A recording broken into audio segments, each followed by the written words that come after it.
Right, adjusting the knot is on a 21 2270 to adjust your tail length. Back that one off 2 flats.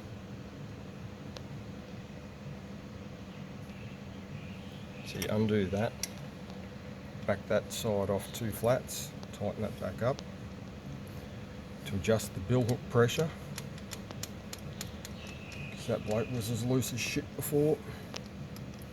You do him up so he's just touching, just rub him firmly, and nip that up 1 flat. Don't back it off, tighten it up 1 more flat, because you want it to be like that one.